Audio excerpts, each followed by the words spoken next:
Assalamualaikum warahmatullahi wabarakatuh. Perkenalkan, nama saya Sulaiman Naufal Afandi. Saya mahasiswa Universitas Satya Negara Indonesia, Fakultas Teknik Prodi Sistem Informasi. Kali ini saya ingin mengerjakan tugas audit sistem informasi dengan dosen saya, Bapak Agung Priambodo, Eskom Enkom. Oke, langsung aja. Isi dari tugasnya ada perencanaan audit ya. Perencanaan audit atau planning the audit. Perencanaan merupakan fase pertama dari kegiatan audit.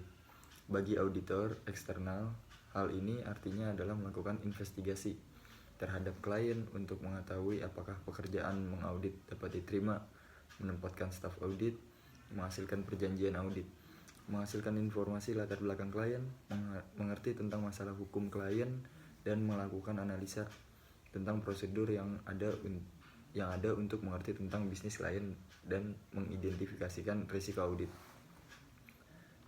Tujuan dari proses perencanaan adalah untuk menentukan tujuan dari ruang lingkup audit. Anda perlu menentukan apa yang ingin Anda capai dengan ulasannya. Proses perencanaan ini membutuhkan penelitian yang cermat, pemikiran, dan pertimbangan untuk setiap audit. Perencanaan audit memiliki beberapa aktivitas utama, yaitu penetapan ruang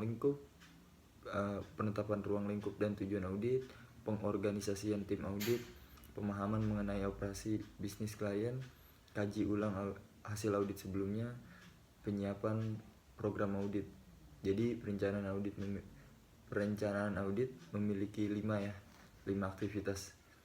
Lanjutnya, perencanaan sebelum menjalankan proses audit dengan metodologi audit, yaitu ada 7 nih. Metodologi audit. Yang pertama ada audit subjek, yang kedua ada audit objektif, ketiga ada audit scope, keempat ada pre-audit planning, kelima ada audit procedure and step for data gathering, 6 ada evaluasi hasil pengujian dan pemeriksaan, yang ketujuh yang terakhir ada audit report preparation. Laporan audit juga memiliki struktur secara umum yang bersifat tidak baku, yaitu ada 5 nih. 1.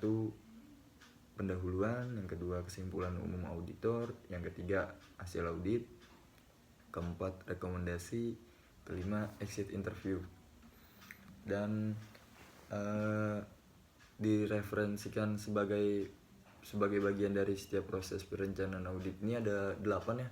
Yang pertama ada melepaskan dari manajer audit.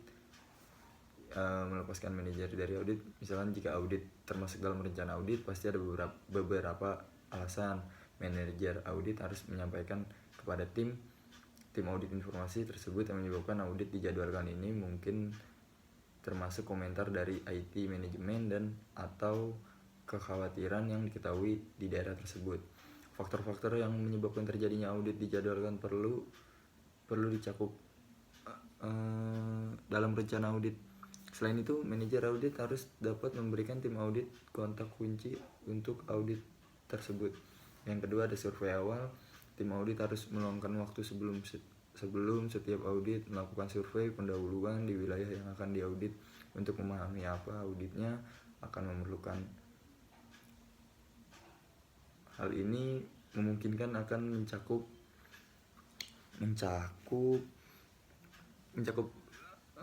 wawancara dengan pelanggan audit untuk memahami fungsi sistem atau proses yang sedang ditinjau, serta review dari setiap bersangkutan dokumentasi. Tujuannya adalah untuk mendapatkan latar belakang dan pemahaman dasar area yang akan ditinjau. Hal ini diperlukan untuk melakukan penilaian awal terhadap risiko di daerah. Yang ketiga ada permintaan pelanggan. Tim audit seharusnya tanyakan pada pelanggan area apa yang mereka pikir harus ditinjau dan area mana yang menjadi perhatian. Masukan ini harus sesuai dengan hasil penilaian risiko objektif auditor untuk menentukan ruang lingkup audit. Tentu terkadang auditor tidak akan menggunakan masukan pelanggan. Yang keempat ada daftar standar. Daftar standar sendiri ada daftar periksa audit standar Untuk area yang sedang diperiksa adalah sering terjadi daftar periksaan di bagian ini. Untuk di bagian kedua buku ini dapat menjadi awal yang baik untuk banyak audit. Selain itu, Departemen Audit memungkinkan memiliki daftar periksa sendiri untuk sistem dan proses standar di perusahaan. Yang kelima, ada penelitian. Akhirnya, internet, buku, dan materi pelatihan harus dirujuk dan digunakan sesuai untuk setiap audit untuk mendapatkan informasi tambahan tentang area tersebut di audit. Yang keenam, ada penilaian. Auditor harus melakukan penilaian terhadap risiko di wilayah yang ditinjau. Ada penjadwalan.